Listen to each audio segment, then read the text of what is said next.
Hi everybody, we're back with another quick diesel heater video, and today we're going to cover how to make your Chinese diesel heater quieter in 7 simple steps.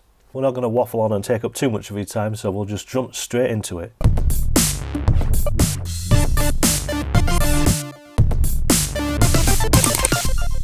Okay, so the first step is to change your exhaust pipe. The cheap stuff supplied in most kits actually makes the noise worse than it should be.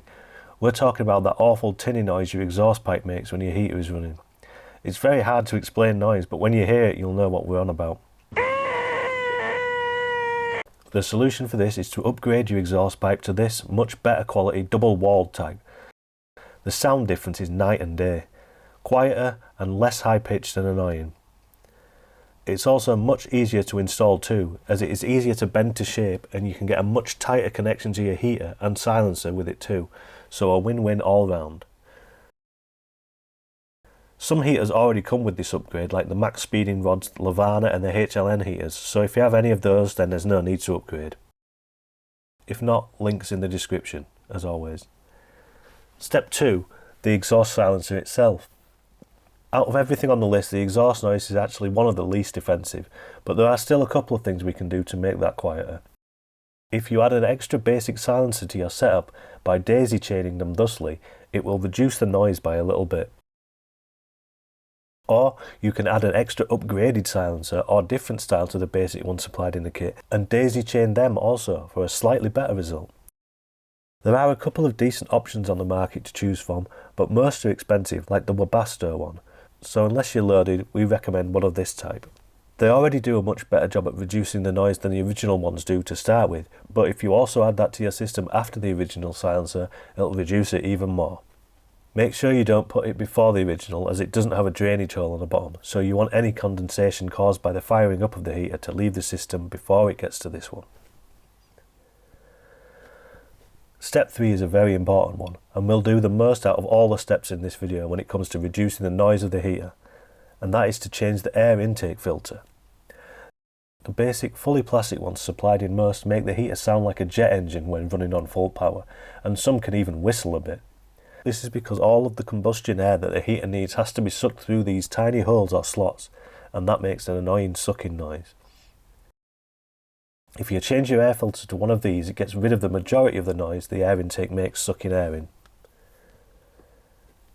It's infomercial time, sorry. Just a quick reminder to please comment and subscribe if you're enjoying what we do, so there's a better chance of the YouTube algorithm picking it up and is suggesting us to more viewers. The more viewers we get, the better quality of video we can make. Thanks in advance, love you, back to the video. A pretty simple step that will make a huge difference. The basic cheap pumps that are supplied with most heaters are the #1 noise complaint when it comes to these heaters. You can mount them so they are less noisy, and we will go over that in the next step, as we'll want to do that with the upgraded pump too, but there are some quieter pumps on the market that are a better starting off point for quiet mounting, as there is less noise to reduce from the get-go. So we recommend upgrading your pump to one of these, that are much quieter. Step 5. Mounting your pump.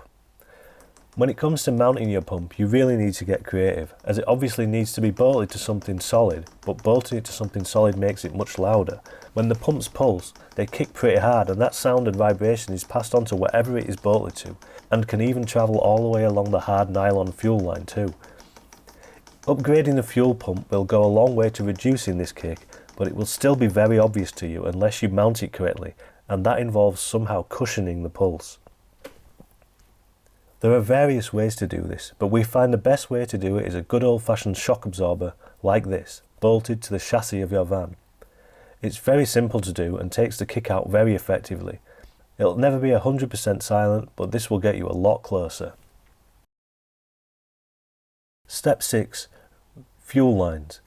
As we mentioned before, the pump's pulse will travel along the fuel lines and make them tap against things, or worse, if you've secured them to something solid, they can tick like the pump too, no matter how much effort you've taken to mount it properly, so you need to be careful where you run your fuel line.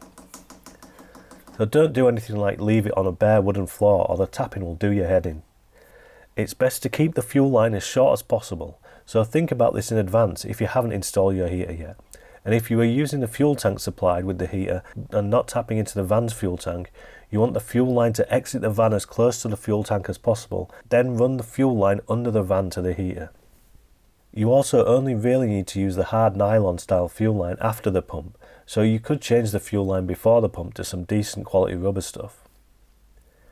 When it comes to fastening the fuel line under the van, it's very important that it's nice and secure and out of the way, but not too tightly fastened to anything, as this will again allow the noise to travel through whatever you've fastened it to.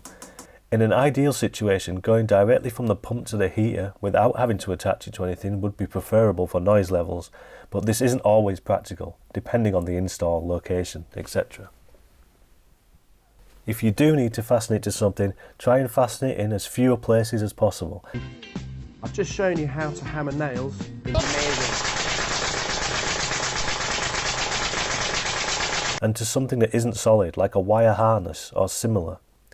And if all else fails, suspend it from something soft like these rubber cable ties. Step 7. Upgrade your heater. A bit of an extreme one, but it is what it is. If you're still not satisfied with the noise level after steps 1 to 6, or if you haven't got your heater yet, there is still one more thing you can do.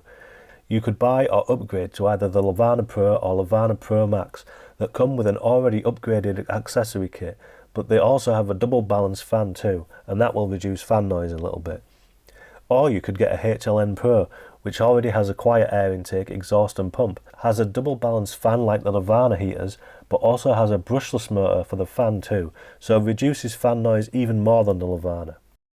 This is the HLN Aerolin 2 kilowatt diesel heater. HLN are the only OEM diesel heater company in China. OEM means Original Equipment Manufacturer. And that's about it for today. We hope you found that useful. Links for everything we've mentioned in this video are in the description below. They are affiliate links, but clicking them won't cost you any extra. It just helps pay for us to make more content. If any of the links don't work, as these heaters do sell out fast, just comment below and we'll try and update them as soon as possible. We are Van Life UK, a complete survivor's guide. If you liked, please subscribe. We've got a whole host of other content to check out, like our van build series in which we're documenting our building of an all-singing, all-dancing, off-grid van conversion on a budget without scrimping on quality. We've got some exciting ideas cooking up for that one, so you don't want to miss out on that.